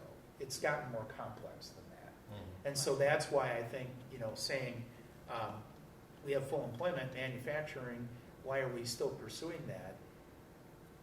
It is because, at least in Whitewater here, not only are we going to draw from our, corporate limits, but if the good jobs are here at good pay and the jobs are here, we're going to draw from quite a bit larger area. I'm hoping those will be the families that'll buy those old houses because they'll be cheap. Hopefully it's. And they'll fix them up, but if we had a program to help them, it would be great. Derek, how many, and I'll ask Vicki too, how many in the industrial park of Walworth County, let's go at Elkhorn and East Troy, throw in any other one other than here. What have you seen for either new startups or expansions? Yeah, and so we're getting people, I was telling Vicki, that are looking, and then, of course, we're talking about, hey, the university is a great resource, and that's saying, boy, they want to be right on I-43. But it's not, I can get probably a handful right now, so it's not, unfortunately, there's a lot of them that were looking for existing buildings because of the cost of use, and we don't have a lot of buildings in the size. We have how many? We have some. We have a couple. We have some. We have some. Vicki, what have you seen in Jefferson County? Bingo. I've had probably, I've gotten to know Watertown, Wisconsin much better than I ever dreamed possible, because Watertown has so many empty buildings. God, I'm up there showing buildings constantly. Yeah, there's a tremendous interest in existing buildings, although the two wins that I have for this year, so two new under construction, new businesses growing, are both new construction. So they're brand new construction. They're not adding on to an existing building. They're brand new construction. So that's exciting. One's in Waterloo, one's in Johnson Creek. What are you gonna do with the half of the sports facility over in Jefferson? The half of the sports They facility. only got 2 outside walls put up. It's gonna be an Oh, indoor. that's the city of Jefferson's problem. That's not my problem. And the second, in Although Walworth, I live in the city of Jefferson, so it is my problem. in Walworth and in Jefferson County, we need another grocery store in the community. We have half of them. We have Walmart.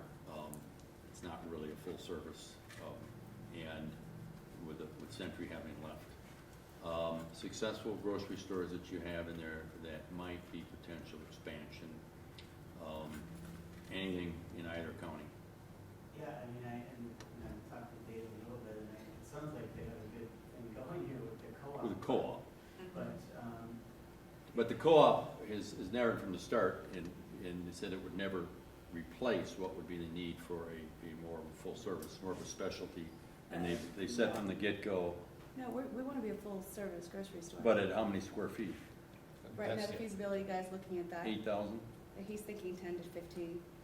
Well, that's new, because it was originally 8 when we had both last 2 times last year's, and I asked her now, is this, she said, no, this is in no way going to That was our replace thought the on need. it, but the feasibility study guy, who's going to be giving us his study Yeah. sometime next week, thinks that's ridiculously small, and that we can definitely sustain a much Larry, bigger to store. put this in perspective, they are at best 3 years out. Right. Okay. Yeah. And I will say to you, so one of the mantras in economic development, retail follows rooftops. So what does that mean? It means that retail pays very close attention to the psychographics in a particular area. So they are scoping out and looking at where's the best place for us to make a brick and mortar investment where we know that our return on investment is going to be good. So what are they looking at? Looking at changes in population and the household income levels of those people. Mhm. So, if we focus on the types of development opportunities that have higher wages, Mhm. you will ultimately see the retail you want. But we're an anomaly because the average household income of all these students is nothing. Right. I know, and people need to look at that a little differently, and I've talked with Dave about that in one, but I think there are, some options, but I mean, I don't know. There's the one, in Elkhorn, Frank's, does a great job, it's one of the best stores. I know that he's considered that, and, I think they could probably figure a way to do it, but, we need to cut out, if that's got momentum, and that's what people want, to support the co-op. And so you've got your Aldi's, and you've got those Yes, folks right. that you Some of continue to those, push on to take a, and once your feasibility study data is available, that's going to be very helpful. I mean, I've worked with communities in other states who have Well, we had, felt that they're under-retailed, and after doing a we did our significant Perkins study, retail what, study, about they 2 got years what ago? they wanted. We did a feasibility study. They'll do it, I think you'll do an additional one, and you had access to ours, Perkins study. Yeah. Um, But I'm also gonna throw out the old adage, I mean, the incentives, right? It's a lot like raising children, pay attention to the behavior you wanna see more of and make that attractive. So I always push back to communities and say, and what are you willing to do to get what you want? Right, because you've gotta put skin in the game to get what you want, so you have to figure that out. City council did put skin in the game. There you go. Well, if we're, this is a great discussion, if we're an anomalous community, is that a word? If we're an anomaly, maybe our response should be anomalous, should not be focused on what the drivers are everywhere in the world. If our community as a university community is That's so all big. you're caring about is a grocery store at the moment. I mean, I think your concerns are bigger than that. Yeah. I think your growth needs are bigger than that. there are a lot of college towns in America that look like Whitewater. You're not the only place that looks like this. So, you know, you can take a look at some of those towns and see some of the things that they've done. You're not an island unto yourself. You're not the only college town that's facing No, I this. understand, but at least the communities I know in the state of Wisconsin, manufacturing in those college towns is not necessarily the main driver. But we digress, I'm sorry. And I just wanted to finish up here. Go ahead. So really, I guess, I feel like two of the most important things that we're doing right now are this Inspire program, and I've got the brochures here too, but a Made in Walworth County campaign too, so we're actually officially kicking this off, but we modeled it after Waukesha. They've got a great manufacturing alliance there. They came in and gave us their playbook, and then we had 4 manufacturers from there to kind of talk about it. But I feel like, to address your point about that, what are we going to do about the workforce? Because part of it is kids are not even thinking about manufacturing. They're thinking, their parents are thinking it's dark, dirty, dangerous, so they're not even cyclical. They don't know what advanced manufacturing looks like. And so I was telling Vicki before we get my son, who's 13, it seems mechanically minded, and I've just been experimenting with him and bringing him into some of these places, and you could just see that he's getting excited about it. And so if we can, through these programs, start to market the career opportunities, get them in, get them talking with you, having a manufacturer come in and talk, we can then use that, I think, as a hook for because that's what a lot of these site selectors are looking for. What are you doing for workforce? How are you coordinating with your schools and with your other agencies and businesses? And they want to connect, but they just don't know how to do it. So some tools I feel like are really important, and I feel like it's a great thing for us to get going. Not only that, so you know how hard it is sometimes to get into a company that, oh yeah, but we're fine right now, we're too busy, whatever. I can't believe how many appointments we're getting with this Inspire, people wanting to talk about how do we connect with youth. And then we say, hey, we just half an hour of your time, we go hour and 15 minutes, hour and a half talking about things like that. So I feel like if we can keep this going, it'll be really good for the community. So I don't want to talk a lot. The terminology probably should be changed, because when I was 18, what drove me to go to college was the summer that I worked in the factory. Because I would not wish that upon my kids. But thank God there are people willing to work in the factory. Well, it's a different thing now. They're clean, they're bright. Well, they're doing a lot of problem solving too. I mean, maybe some of them are running. They are bleeding edge technology. You walk into these it's a whole plants and different- you just can't believe what you're seeing. I mean, the ones that are doing manual, they're not going to survive either. No. Those are monotonous, kind of dangerous. Well, we thank both of you for Yeah. presentations, the updates, Thank you. and we like the fact that you're willing to cross county borders. We don't From a want to man stick named on that. here, you got it. Take us back to item 7. Discussion and possible action regarding CDA 2018 budget recommendation to Common Council.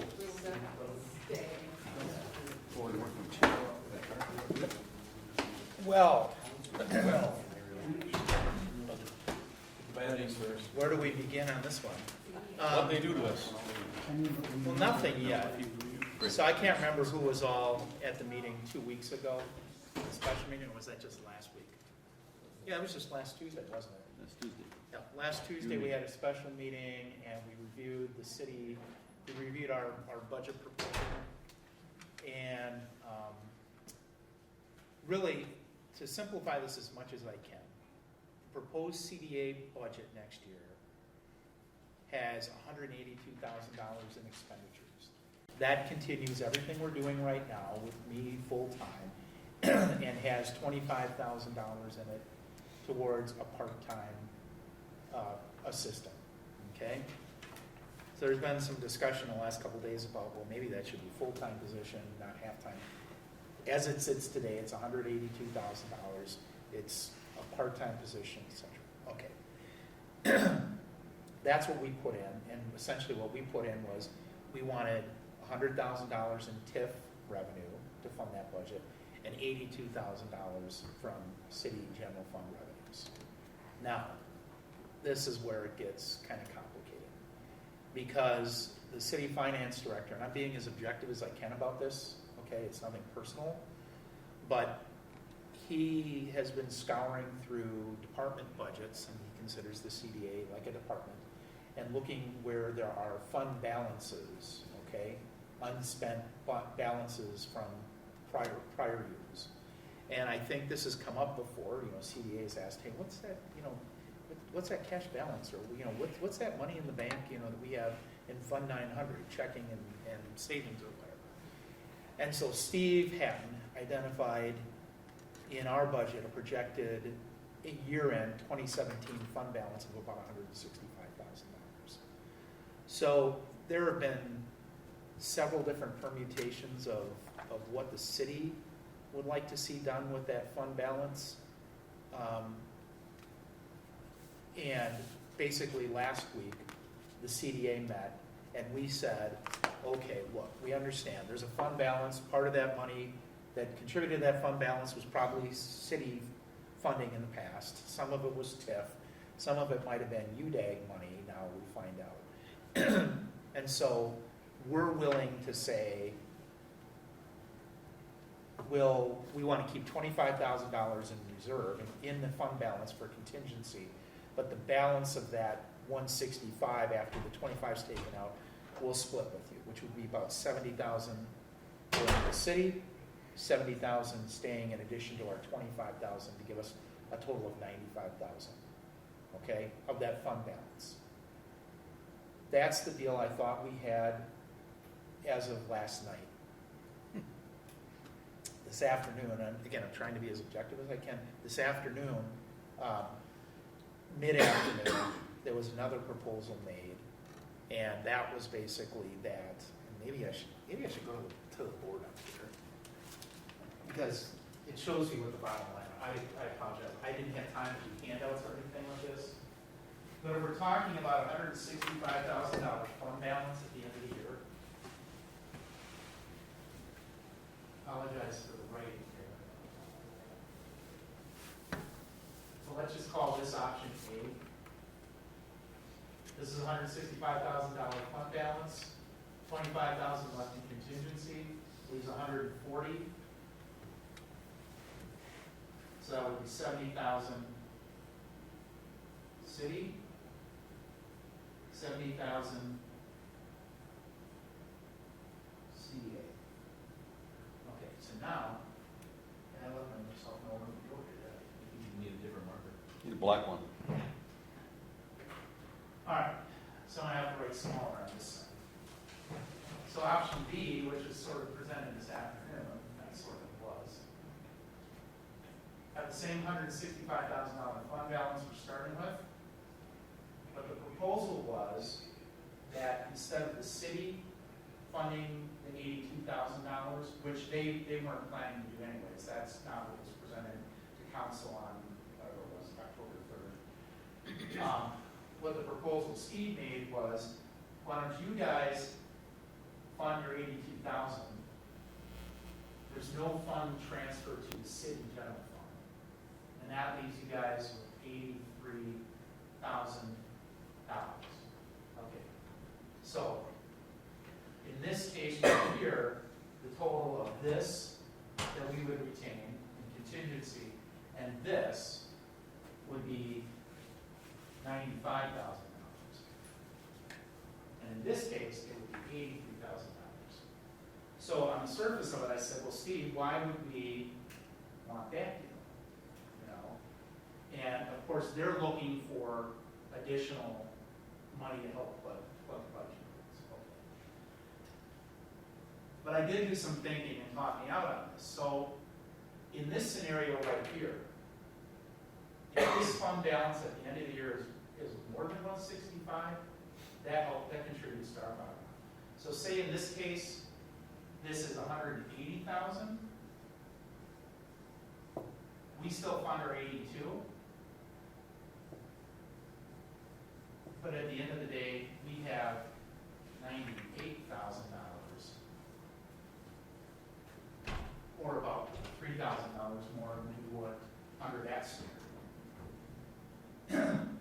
Likewise, so if this is 180, instead over here, 180, I apologize, this is a little bit. Then there'd be 155 to split, and whatever, 77.5, it would be 77.5. So then you'd have that, so actually we have, in this case, about 102,000. So it ends up being a bunch of different considerations, and at the end of the day, I'm pretty confident that we're gonna be above 165,000 for year-end fund balance, because I don't think we're gonna, Pat's payments essentially stopped as of September, and I had projected my year-end projections for the budget were, still having another 25,000 in Pat. So I think that this number is gonna be higher, and I could see some merit to saying, let's go with this option. The other thing is, if we commit to putting, funding the $82,000 out of our fund balance, and our budget at the end of next year, we only spend 170,000 or 175 for some reason, because maybe we don't get a part-time person on right away, or whatever, then we keep that money instead of that money going to the city. In this scenario, if the city puts any general fund money in, what Steve and Cameron are asking for, and I think what they're proposing to council would be that city money is last money in. So TIF money would go into our budget first, and, so like, you get down to the end of the year, you're at 100. What we don't use, we lose. Right, exactly. And so, and I don't necessarily have any problem with that. I think that makes some sense. We shouldn't be in the business of running up a big fund balance with nothing specified for use of that money. So I think in any scenario we come up with, it's sort of a readjustment year, and we put money somewhere where it can't be touched. So, so in either of these scenarios, whatever money we have left after self-funding, I would say we keep some money in contingency, we put the rest back into Fund 910 in the UDAG line, where we can use it as we see fit in the future, and not be running a fund balance, so that that's not an option for rating that money in the future, if that makes sense. So again, in this scenario here, this option B here, I think we can come out potentially just as good or pretty close to this, the same amount that we are, because if we don't spend this 82, essentially that contributes to our fund balance too, and we could transfer that money into 910. Now, assuming that they're both going to be within a few thousand of each other, because we're pretty sure it's going to be more than 165 coming in. Why is the finance director so adamant about B versus A? Because the negative to B over A is next year we go into the budget process and we have a zero base, whereas under A next year we go in the budget process, we have a base of 90 for bargaining purposes, and they're going to have another tight budget next year. I don't need to tell you, Jim, and I know they're scrambling all over the place. So it's like, I would rather go on a negotiation with 90 grand and then try and keep it, rather than going on a zero and then trying to fight again if that's what happens. Now, they'll give us a memo of understanding, again, which I view as an IOU from a guy with no money.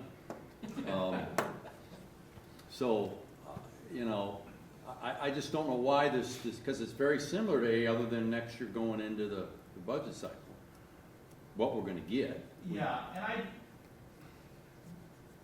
I don't have any reason to think that the city council would not understand that, okay, this is a one-time thing. You guys have a fund balance, you applied some of your fund balance towards what otherwise would have been city funded this year. We have to figure that out for next year. I don't think anybody's gonna leave us high and dry.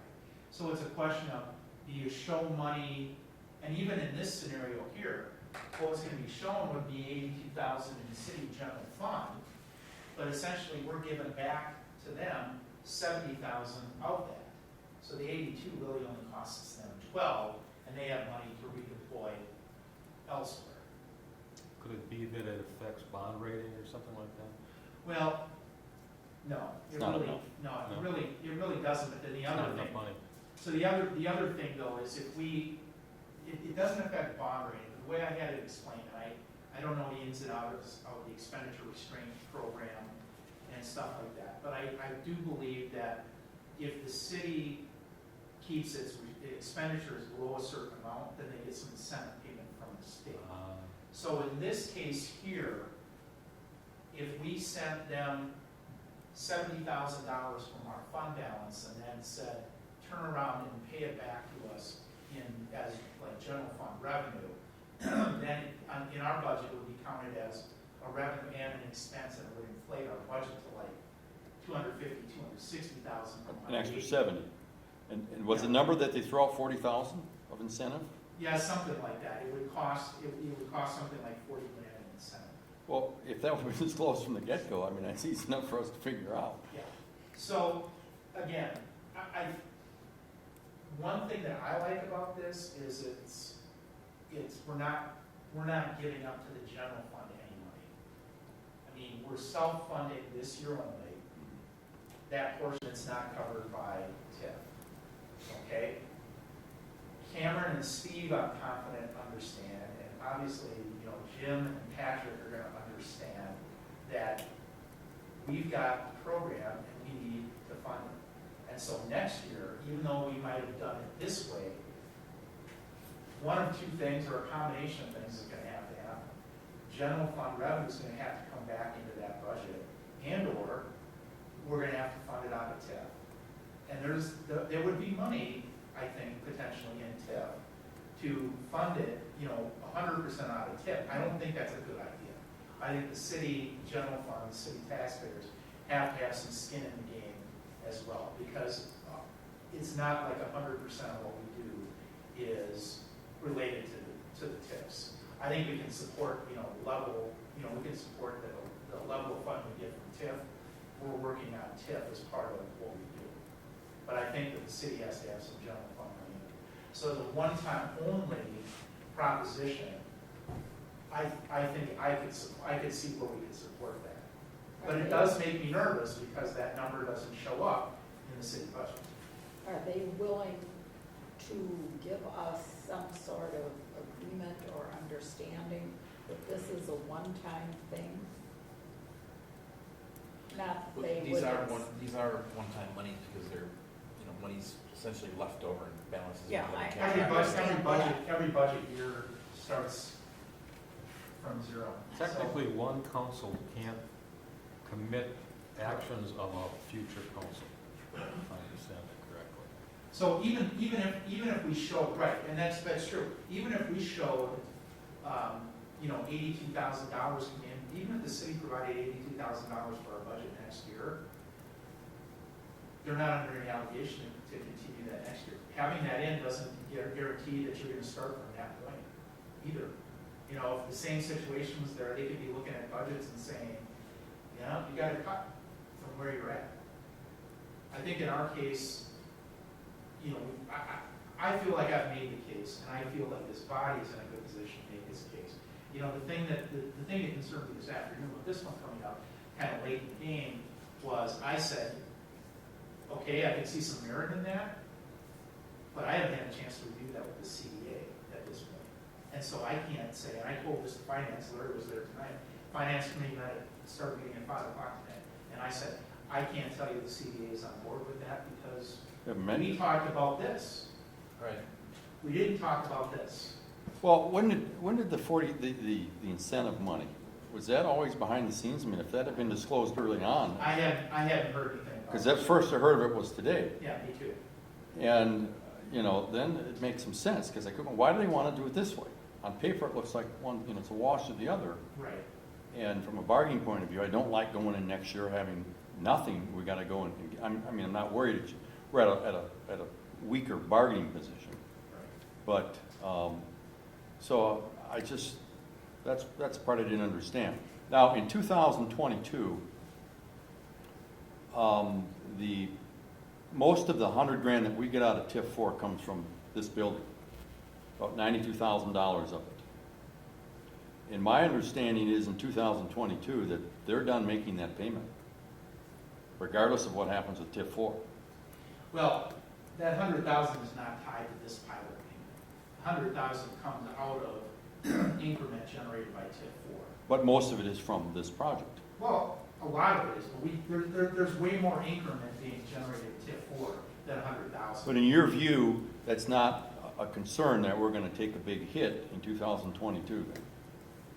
That's factored into the cash flow projections, which I will say, once we get Elders on board, and once we get through budget here, the city budget, I've made it, and Steve and Cameron and I are all under the same mindset on this, is that we need to get Elders to work with us on doing some updated cash flow projections and so on.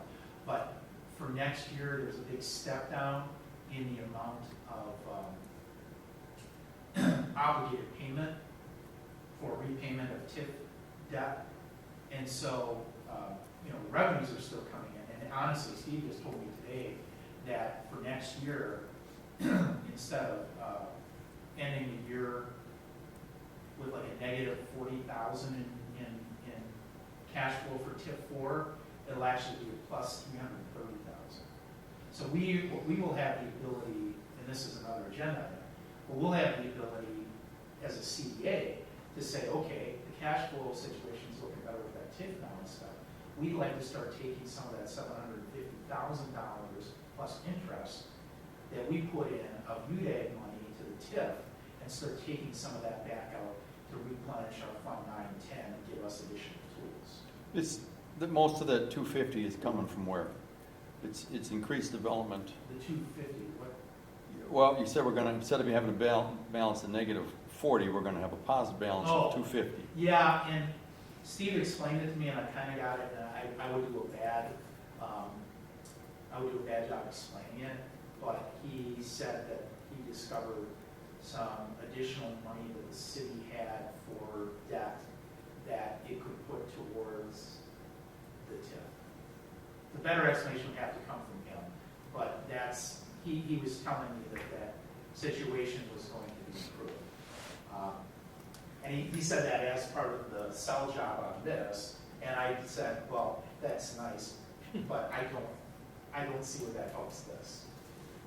It's good in the sense of potentially being able to retire the TIF earlier and or get some of our UDAG money out of the TIF earlier, but at the end of the day, when we're talking about 2018 budget, it really doesn't have any bearing. Well, we already as a board, I think, approved A. Right. Do we want to go in and relook, and you're asking us whether or not we want to approve B instead? So when I left the meeting tonight, Cameron had said, this is, basically what Cameron said tonight was, this is what we're putting in now. This is another idea. And, he shared this idea. I said, it's got some pros and cons as far as I see for the CDA. We can talk about it tonight. If the CDA is interested in taking a look at this, we can do it. Otherwise, it sounded like where Cameron was at anyways. I don't know if the finance committee has done anything since I left, but that would be this. Aren't we at the mercy of the finance committee? What's that? Aren't we at the mercy of the Well, finance ultimately, committee? we're at the mercy of the city council. They're a subcommittee that makes Yeah. recommendation. So it's not as if something needs to get settled tonight or anything, but I People on told this Steve, new finance committee, I'm sorry. 3. And how many people on the council? 7, of which 3, the 3 finance 3 of committee the 7. members are council members. Yeah. Yeah. and Patrick is one. That's why he's not here. So again, I told Steve I would present this, and again, I think there's some pros and cons. The cons are, if we're only at 165,000 year-end cash balance, this gets us 12,000 less than this. If we're at a higher cash balance, the gap starts to close. In this case, we're not putting any money, we're not sending any money to the general fund.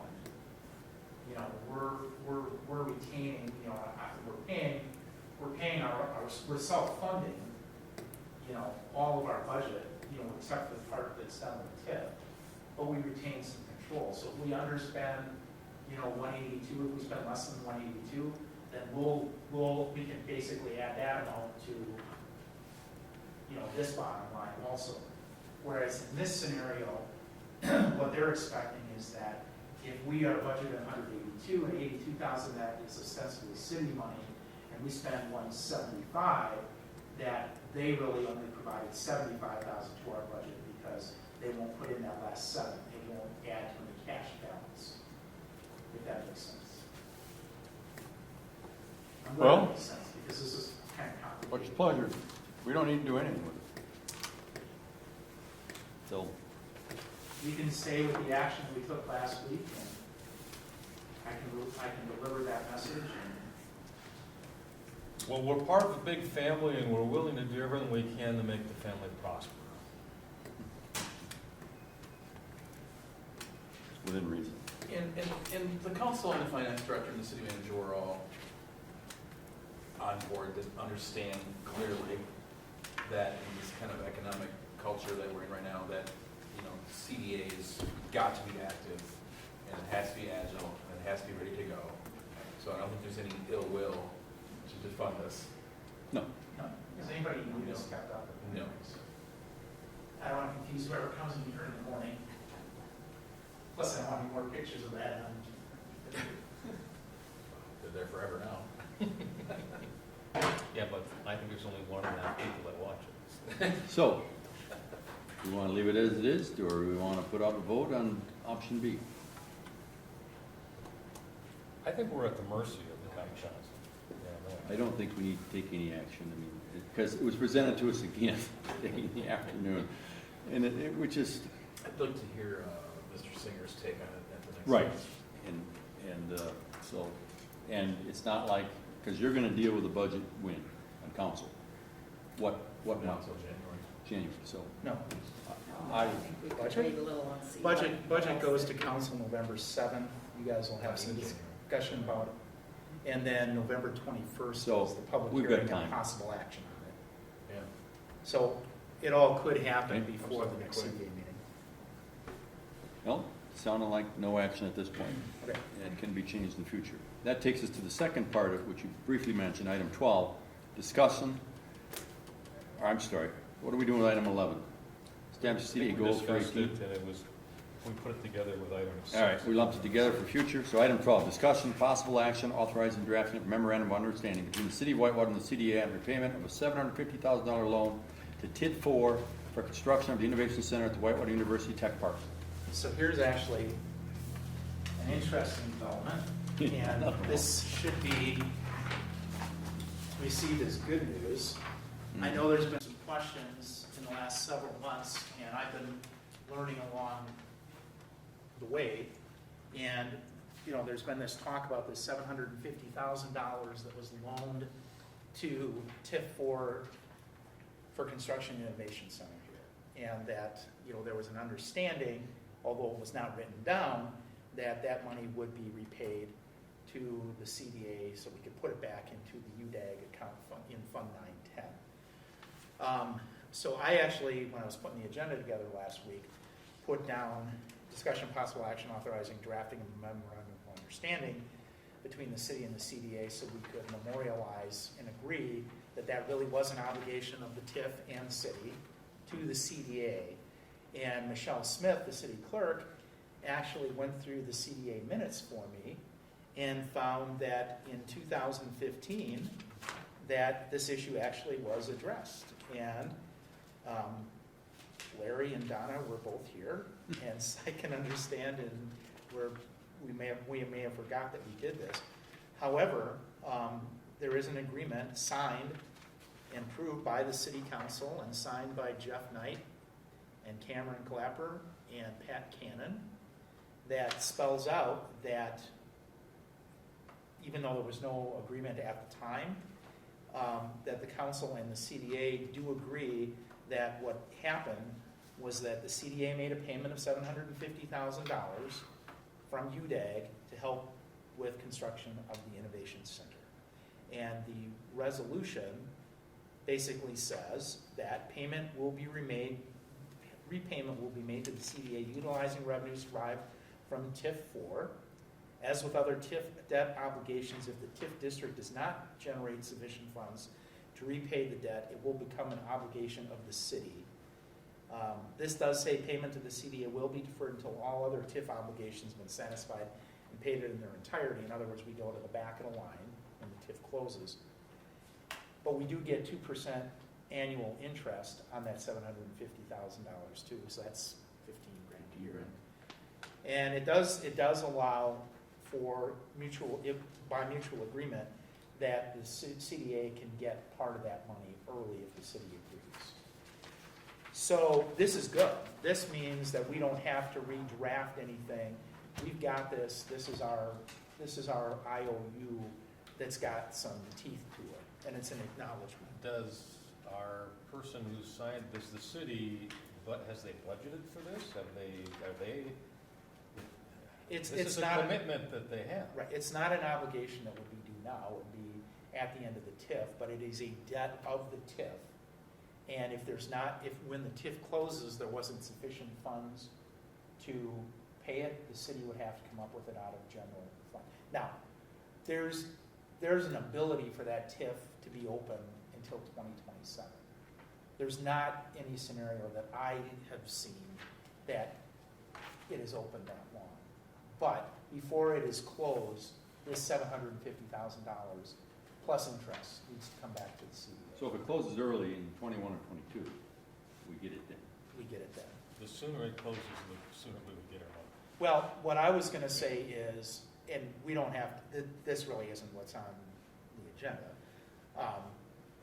But seeing that we have this is good, this is the base. What I would propose, and this is just, we don't have to talk about it because it's not a 2018 budget impact, but I would propose that as we start to put together a 2019 budget, that we take a look at what the cash looks like in TIF 4, what the finance director and the city, and we look at a proposal, make a proposal that, for example, we start drawing out $150,000 plus interest in 2019 and continuing for 3 or 4 years until whenever it closes, and then the lump sum is due at the end of the term. But we start taking some of our money out now, not waiting until the end. And putting it into Fund TDA. 910, and then in the event that something happens in 2022, all the TIFs are redone, and we have that lag where we have to worry about no TIF money. We then have our reserve in 910 with CDA controls away from operating reach of the city. It sounds like this is an asset of ours, but it doesn't show up anywhere. It does. It actually shows up in your financials. I'm getting more familiar with these, so let me tell you where it is. Shows up as It's in our, advanced to TID number 4 on the second to last page, yep, 750,000. CDA program fund, balance sheet. But the 2%'s not reflected. It's not. No, It's not. kind of like a zero coupon. Not until you get it, cash it in, and you're fine. Oh, so it does show up, okay, once again, this is all new to me, I so. know. I'm with you there, Al. I'm learning a little bit more every month. So the asset is recorded, then I'm happy. I'm not sure, and I have provided this to Steve Hatton, now the finance director, because to me, this says this needs to be booked on the books as an obligation of the TIF in the city, and I'm not sure that it's there right now. Right. But it should be, and anyways, we are on record, this is, the city and the CDA are on record acknowledging that money is owed back to us, so I think we're good that way. Well, that's good news. Yeah. So we have a little, because we're always working in the future, because I won't be on here in 2021. You'll be turned out. I'll You be two still retired. could be. I don't think we'll have our current finance director. I think he's very good. He's too good for us sometimes. Should maybe frame this and put it somewhere where. We're gonna put this in our lockbox. But we don't want to leave the future with, bare coverage, so. Right. So All right. that nobody else has to go back and hunt for it. Takes us to item 13, CDA Director Updates on Development Activities and Issues. I have Anything none, there? I have none to report, no concern. All right, now we're gonna go to closed session. Let me read this first, and then once I'm done, you'll shut the camera off, you'll go out here. You've never done this before with us, right? Yeah, your first time. And you'll wait until we're done, and we might be done 8, 9 hours later. Won't be that long, won't be that long. Item number 14, adjourn to closed session per Wisconsin State Statutes 19.85 sub 1 sub E, deliberating or negotiating the purchase of public property, investing in public funds, or conducting other specified public business whenever competitive or bargaining reasons require a closed session. Sub C, considering employment, promotion, compensation, or performance evaluation data of any public employee over which the governmental body has jurisdiction or exercise responsibility.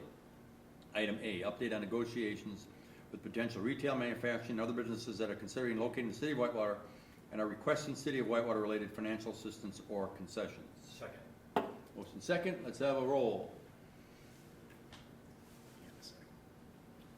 Meyer, Aye. Henry, Aye. Allen, Aye. Stanek, Aye. Ketchum. Aye, Unanimous? closed session, so shut her off. Oh, we need a motion to come out of a closed session. So moved. Second. Voice vote. Aye, Aye. Aye. let's have it. Ready? Item number 15, reconvene in open session, take action on closed session items as needed. I don't think there's any action needs to be taken. Move to item number 16, future agenda referrals, items. I'd Anything? like to know more about the